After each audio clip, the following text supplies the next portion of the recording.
exam questions are. Now, so we have the rate is a start in out problem, as I call them. We have the rate at which people enter an amusement park on a given day is modeled by the function E, defined by E of t equals this rational function. So I'm going to annotate as I go. I got enter. You can leave it as enter. Sometimes I call this in. So this is my in function or my enter function. The rate at which people, and it's a rate, by the way. The rate at which people leave the same amusement park on the same day is modeled by the function L, defined by this. So this is my out or my leave function. And it's important to understand that these are rates in and rates out. E stands for enter, L stands for leave. Okay. Both E of t and L of t are measured in people per hour. Makes sense because they're rates. And time t is measured in hours after midnight. These functions are valid from 9 to 23, the hours during which the park is open. So that means the park's open from 9 a.m. to 11 p.m. At time t equals 9, there are no people in the park. Makes sense, when the park opens at 9 a.m., nobody's in the park. How many people have entered the park by 5 p.m.? T equals 17. So if I want to how many, and then round your answer to the nearest whole number. If I want to how many, I'm going to integrate a rate. So if I want how many people, I integrate the rate of people per hour. So let's do A together. So let me get some space here. So part A, I'm going to take the integral from something to something, and it talks about enter, so E of t dt. I do not have to copy over that whole function. It's much shorter, more efficient, less chances of making mistakes also to do this. My start is 9 a.m. when the amusement park opens, and my end is 17. All right, let's do this together on our calculators. So I'm going to project my graphing calculator here. So I go to let me move it like this. Okay, so I'll go to y equals, and then I'll type in the function. You can use this cool shortcut, alpha y equals, enter to get this fraction. So again, alpha y equals, enter to get this fraction. And I'm going to type it in 15,600 over, instead of t, I'm just going to use this x variable button. So I'm going to use x instead of t. It's just easier for me to type in. X squared minus 24x plus 160. All right, and then to take the integral, there's a couple different ways to take the integral. I'm going to do it on the home screen. So I press second mode to get quit. That's my quickest, easiest way to get to the home screen. I'm going to do math 9 to get the integral, 9 to 17 of, and then I'm going to pull up this y1 button. How did I do that? It's under vars, so I do vars, and then I scroll over to y variable, function y1. This is x. And then I press enter, and this is my answer. I round to the nearest whole number, and there we go. So 6,004 people. I can get full credit without using the label in this problem because it doesn't ask me explicitly for it, but I'm going to use it anyway. Okay. All right. Now let's move on to part B. The price of admission to the park is $15 until 5 p.m. And then after 5 p.m., the price of admission of the park is $11. How many dollars are collected from the admission? So the idea is that you take on a given day. So the idea is you take to get how much is collected, you take the price times how many people entered. How many people is an integral. So for part B, I have $15 of how many people entered. And then for later in the day, I have $11 times how many people entered. And they're going to have different limits of integration. So my limits of integration are as follows. For 15, that applies from 9 to 17. And then this, you start paying $11 at 5 p.m. to 11 p.m. or 17 to 23. Of course, I already know this answer Don't just use the round, okay, just a tip that if you use the rounded answer, 6,004, and multiply that by 15, your final answer will not be accurate to the nearest whole number. You would need to use all the decimal places of this and multiply it like the 0.2703, and or really just 0.27 would suffice, and multiply that by 15, all right? So I'm just gonna re-enter it on my calculator because it's pretty, why not? So I'm gonna do 15 times, well, I don't even need the times. Up, I'm gonna press enter. Oops, it did it weird. Insert 15, okay. Delete, plus, and I'm gonna do math 9, I'm using the math key, 9 to 23. Oh, I needed to do the 11 here. I'm gonna insert 11. To do the insert key, you press second and this delete key. 9 to 23 of my same y1 dx. And this, I'll round it to the nearest whole number. Nope, that's not right. Hold on. Oh, I made a mistake. It should be 17 to 23. Yeah, there we go. This is my answer, $100,004.48. So for part B, my final answer to the nearest whole number is gonna be $104,048. Okay, so that's B. Let's do part C. All right. Let h of t, it's all the way up here. Maybe I'll zoom in a smidger. Let h of t equal the integral from 9 to t of e of x minus L of x dx from 9 to 23. Notice if you use a variable as a limit of integration, the integrand's variables needs to be a different one. So that's why we changed from x to t. Okay, from 9 to 23. The value of h of 17, the value of h of 17 to the nearest whole number is 3,725.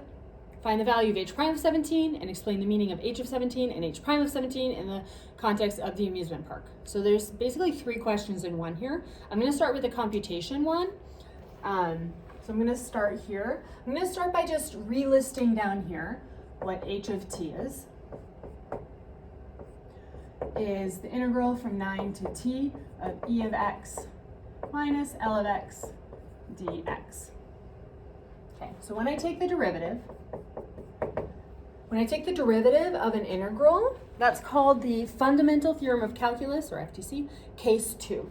And what happens is you substitute in the upper limit of integration to each of your integrand's variables, and if the chain rule applies, which it doesn't here, you don't need to. I mean, it always applies, but you don't need to. Then you use the chain rule. So, because derivatives and antiderivatives are inverse operations, that's what makes the integral go away. All right, so now I'm gonna find this on my calculator.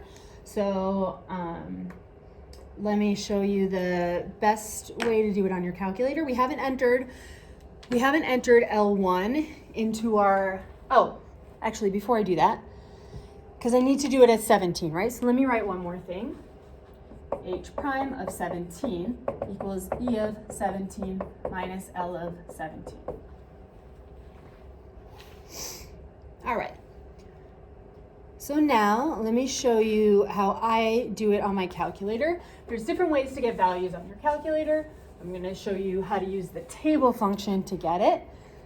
Also, we haven't entered L of t in yet, so let's do it. Alpha y equals, enter to get that, 9890 over x squared minus 38x plus 370. Okay, so now press second window to get table set, or the second F2 button to get table set. Make sure your independent variables at ask. It does not matter what the table start is or the delta table.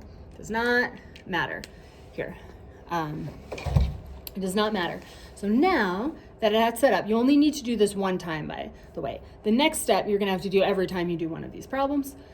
So you want this table here, so you're gonna press second, F5. All right, I have some values in there from before. I'm gonna press delete. The clear key won't work, you need to press delete. And then I'm gonna enter 17 because that's my value, and I get this. So this is my enter value at 17, and this is my leaving at 17. I could have just plugged these in the home screen, that would have been fine, but since I already have it in under Y1, thought I'd use that. Okay, so let's go back and continue working. Okay, so for part C, continued, I have H prime of 17 equals 15,600 over 41 minus 9890 over 13.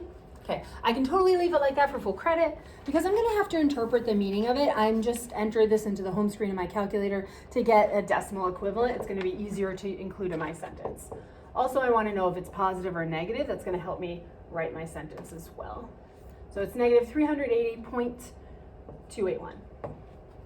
All right, so one out of my 3 parts of part C is done. Now I need to do, so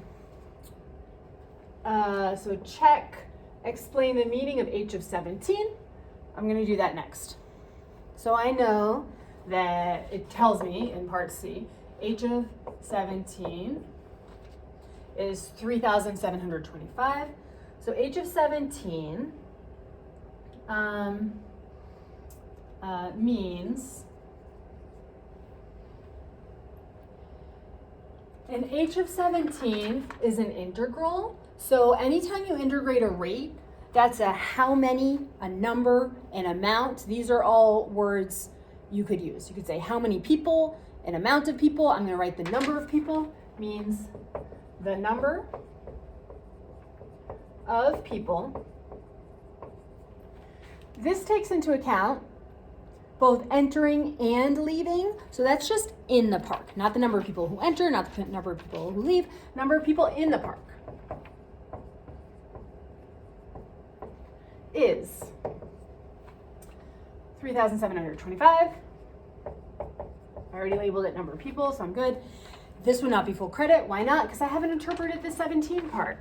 At t equals 17, you could also say, or you could also say like 5 p.m.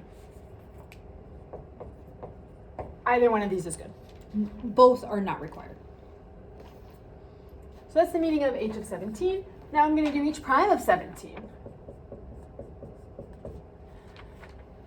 So I've got this. H prime is E minus L. So I can just use my words for E and L because H prime is E and L. So I can see that E is the rate at which people enter. Let me erase all this. And I can just draw these words from the problem. E is the rate at which people enter. L is the rate at which people leave. So this means that, so I need a rate word basically, okay? Because H prime is a rate, also it's a derivative. H prime of 17 means, I'm going to start with the number of people. And then I'm going to introduce my rate word right here as the verb. So I start with the number of people, that's my subject, and then the verb is the rate word, is decreasing.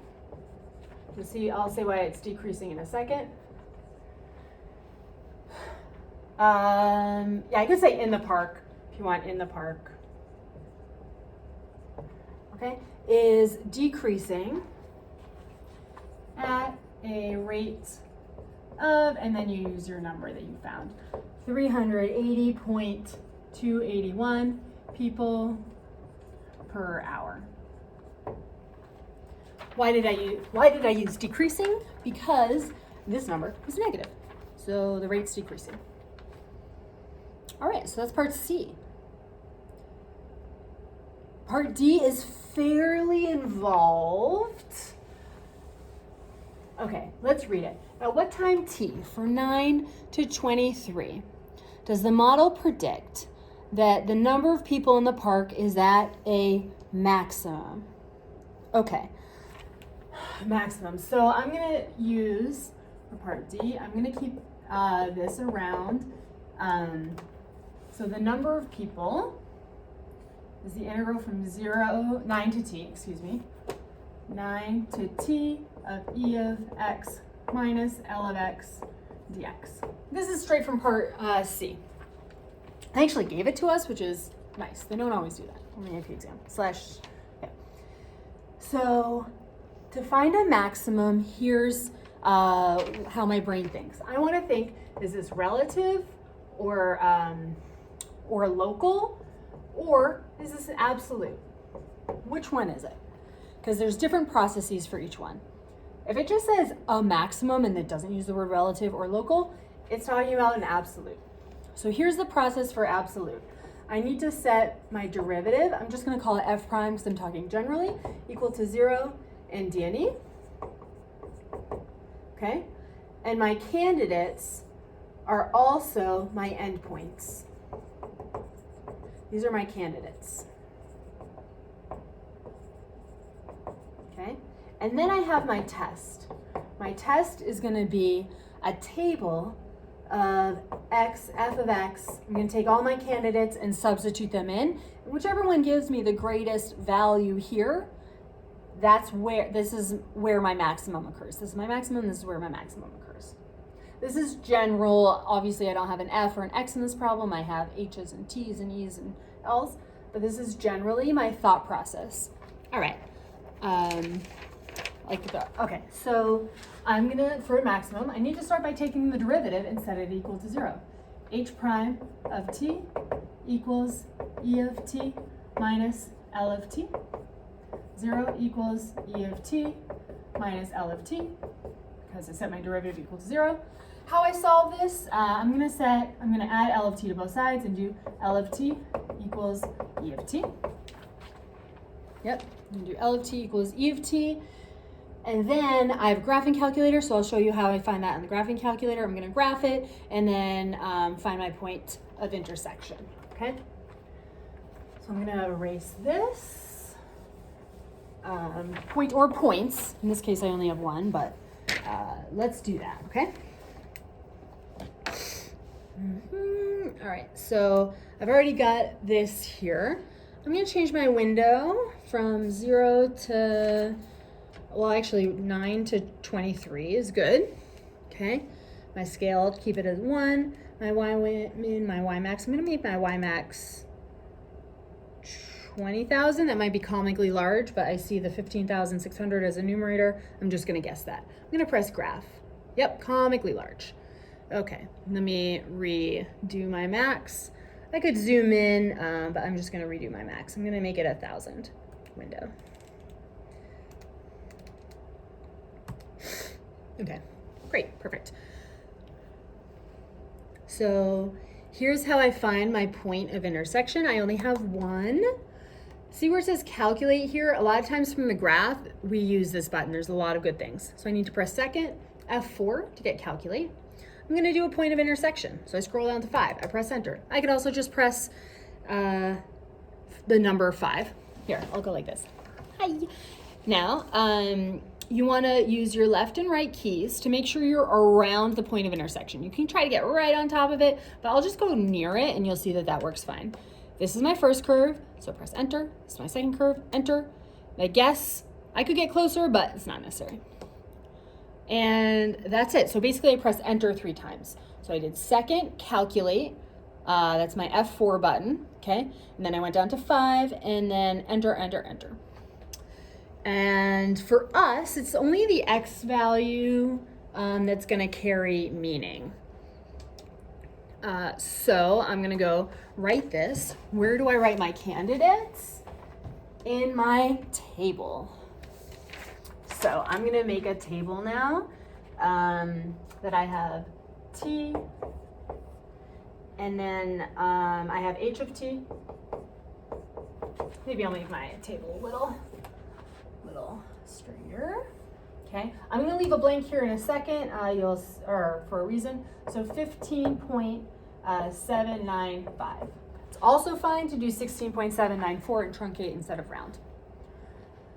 So what have I done so far? I did this. I've started my table, but I also have endpoints as candidates that I need to test as well. So my endpoints are 9 and 23. Okay. So I've done my endpoints. I've done this part of my test, but I haven't done my x values yet, right? So I'm going to go back to my calculator and do my x values. We're going to have to put this on this side. Let's see. No, I can go like this. Great. So I'm going to press second mode to quit. I'm going to use this. I'll just start fresh. I'll just clear this out. All right. Clear. Oh my gosh. No, too many things to clear. I could clear it out. Whatever. I'll just go from here. There's an easier way to clear it out, but that's fine. All right, so I'm going to press math, integral from 9 to 9. I know how many people are there at the beginning. It's no people. So I don't need to figure that out because no people are there when that. Here I'm going to do 15.795. There's a way to store this as like A, but it's not necessary for this problem because I don't need the output to be accurate to 3 decimal places. So I think that's like low-key a waste of time. Minus y2 dx. So this is 3,950.68. 3,900.